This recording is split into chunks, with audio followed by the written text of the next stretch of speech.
Macmillan Audio presents The ISIS Solution: How Unconventional Thinking and Special Operations Can Eliminate Radical Islam, by Brandon Webb, Jack Murphy, Peter Nealen, and the editors of SoftRep.com.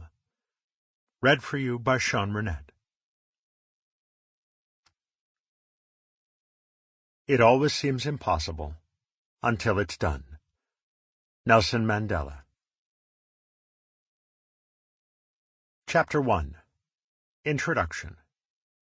American foreign policy strategies in a post-9/11 world have been opaque at best, and recently the unhinged plan is playing out on the world stage in countries like Libya, Somalia, Syria, Iraq, Afghanistan, Pakistan, and Ukraine. If you ask an average American on the street what our strategy is to defeat Al-Qaeda, ISIS, Boko Haram, or any other fracture of radical Islam, it is likely that you will get different answers from everyone. Any good strategy in an organization, even big government, can be easily understood and is widely known by the people in the organization, in this case, the American public. Ask someone at Apple what their company stands for and what the company strategy is, and chances are you'll get straight, unified, and coherent answers back. This is the problem with American government and the bureaucracy that surrounds it today, and it crosses party lines. Barack Obama and Joe Biden will responsibly end the war in Iraq so that we can renew our military strength, dedicate more resources to the fight against the Taliban and Al-Qaeda in Afghanistan, and invest in our economy at home. The Obama-Biden plan will help us succeed in Iraq by transitioning to Iraqi control of their country. Change.gov, Iraq Plan. Only very rarely has a person to the same extent as Obama captured the world's attention and given its people hope for a better future. His diplomacy is founded in the concept that those who are to lead the world must do so on the basis of values and attitudes that are shared by the majority of the world's population. 2009 Nobel Committee Statement.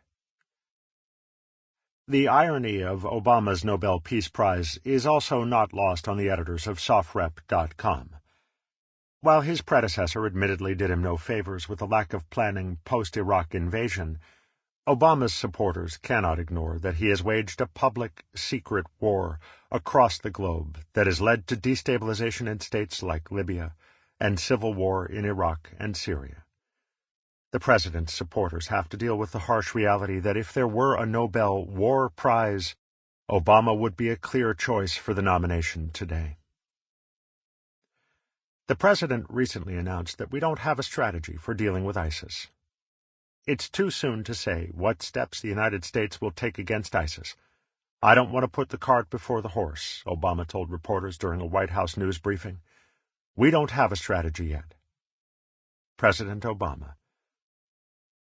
If we have been at war with terror for over a decade and still don't have solid strategies for dealing with radical terrorism, then what have we really been doing the last 13 years? It's a good question to ask yourself. And at least the president was telling the truth when he said we don't have a strategy for ISIS. Introduction to ISIS. The Islamic State in Iraq and Al-Sham, known derogatorily as Daesh among its adversaries in Iraq, did not form in a vacuum. Founded in 2003 as Jama'at al-Tawhid wal-Jihad, the group of monotheism and jihad, by Abu Musab al-Zarqawi, a Jordanian, in October of 2004.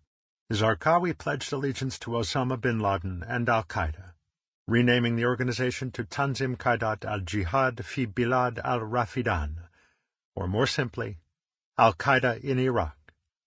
Under this moniker, the group fought coalition forces and Iraqi security forces for the bulk of the American occupation phase of the war.